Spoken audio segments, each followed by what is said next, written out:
notice why you're here, because I don't know how to forgive. Let me switch this to the right presentation slide. There we go. Delay. Where's my tech guy? There we go. All right, so I'm Karen Millsap. I'm from Orlando, Florida, by way of the world, because I was an Air Force kid. So that makes me a little bit adaptable. But the one thing that I can't figure out is how to forgive. So you guys are going to help me? Or at least as I'm telling the story, maybe it'll hit me, right? So, when I was 29, I was automatically inducted to a secret society that nobody wants to be a part of. And I'm going to tell you a little bit about that story. But this society is much like other societies. And it's a society of loss, unexpected loss. In my case, it started on a Monday, and it was any other day. I was a recruiter for a national home building company, and it was a very stressful environment. It was so emotionally draining. So I had an executive interview that evening, and I was interviewing for a VP level position. And VPs can't interview during the day. So I had to take that home and do the interviews after hours. So I texted my husband and I said, hey, I'm sorry, I normally don't bring work home, but I have these VP interviews that I have to do, and I'm kind of under the gun here, right? I can't say no. So my husband actually was a CrossFit owner. He had opened a box, and very successful because he dedicated our box to serving the Lord. So we had scripture of the week that was up there. Everybody knew we would play Christian music. It was very family oriented. So not only was he a CrossFit owner, but he was also daddy daycare. He had the kids with him the whole time. My stepdaughter actually was in school, so once he picked her up, he would bring her back to the gym. But my son was only 2, so he was with his dad all day, every day.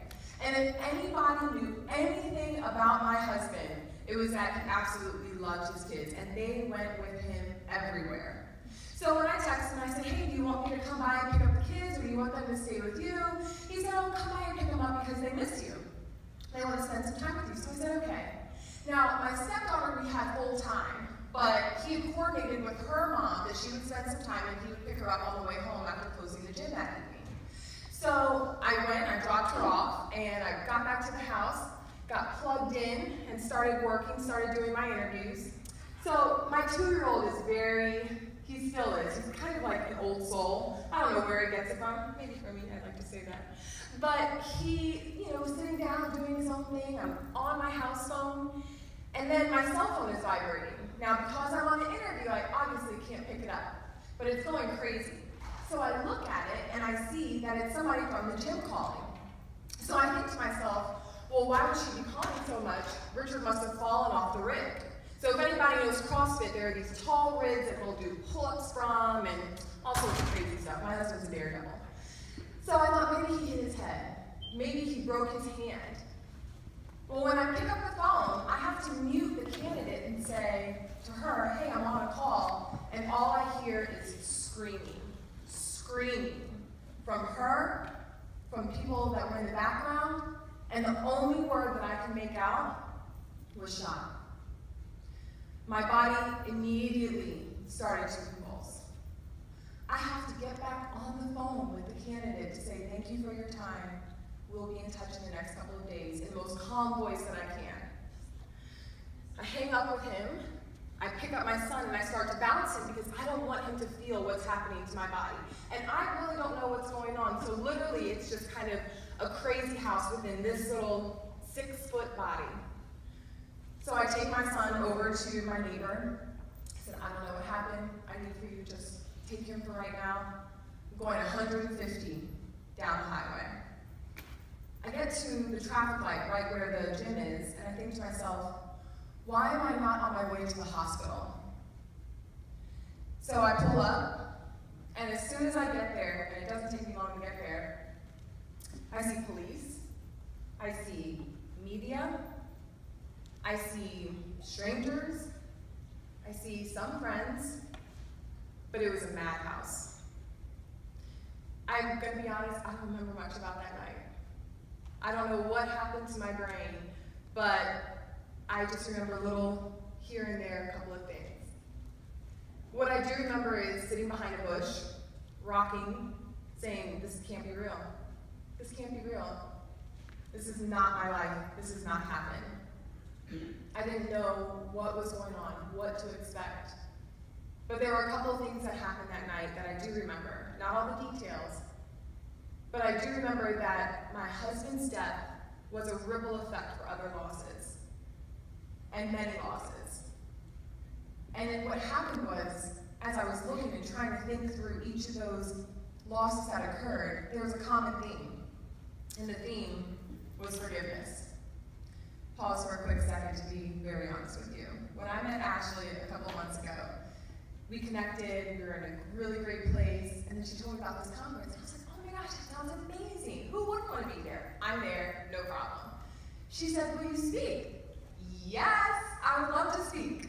So she's like, okay, great, the topic is forgiveness. I don't know how to forgive. I was like, can I get a different topic?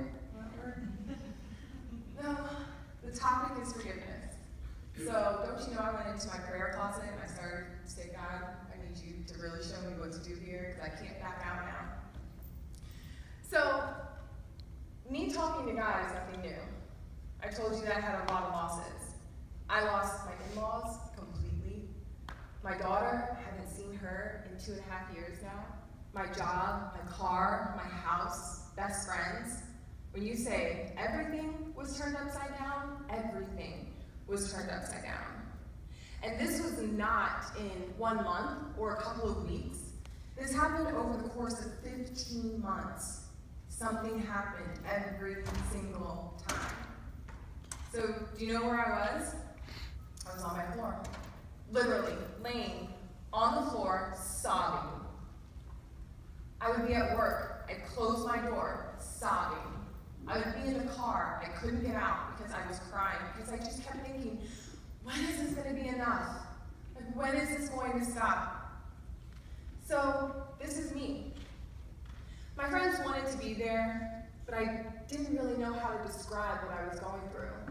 See, there's no book to being a widow. You don't really know what to expect. And those stages of grief that they tell you in counseling, no, that's BS.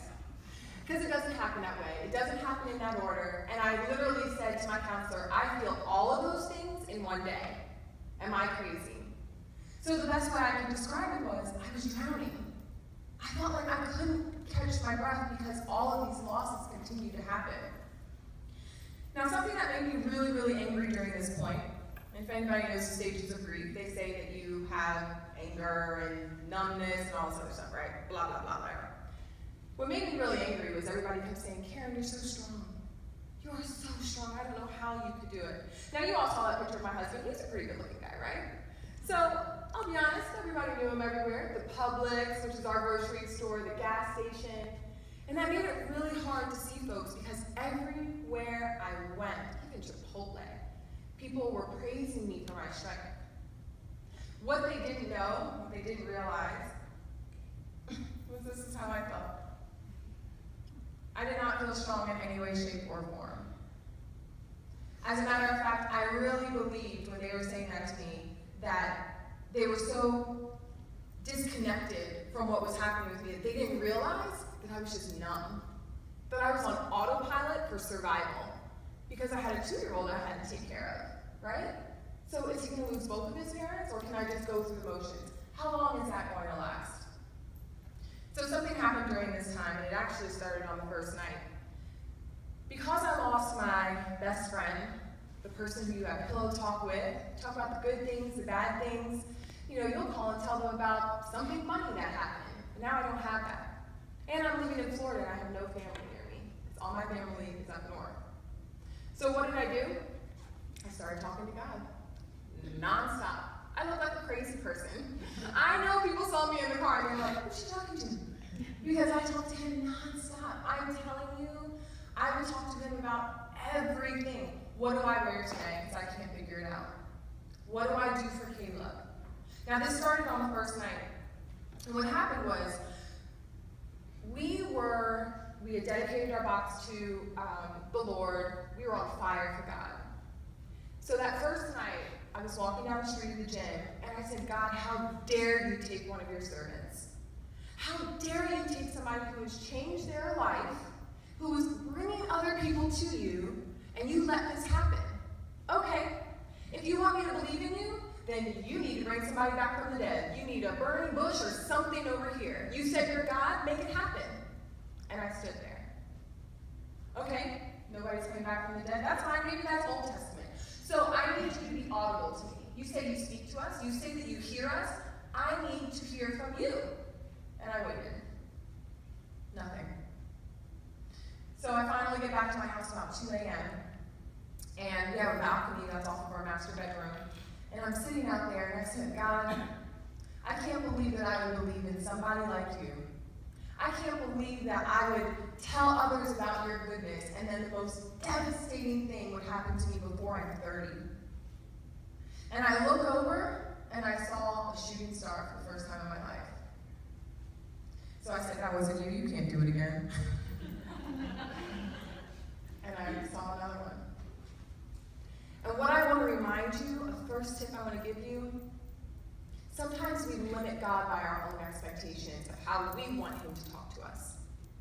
And what happens is he'll use little things if we're open and receptive, and he will speak to us in ways that he is audible. So that was the first sign, but it didn't stop. And because it was so much and it was so often, I had to start writing them down. So my tip to you is to write down your, what I call, God hugs. Because he sends them to us. And when we are in a place where we're so desperate and we're wondering where he is, we forget about those times that he did show up. And when you write them down, then you'll remember that he is connected, he is there. And then you'll open your mind up a little more to say, well, am I missing how he's talking to me? Because for me, it came through Joel Osteen sometimes. It came through songs of praise. It came through my son when he did things that were sweet and obedient. He talked to me in so many different ways that I have a journal of God hugs. And when I feel disconnected, I look at those. So when people kept saying, you're so strong,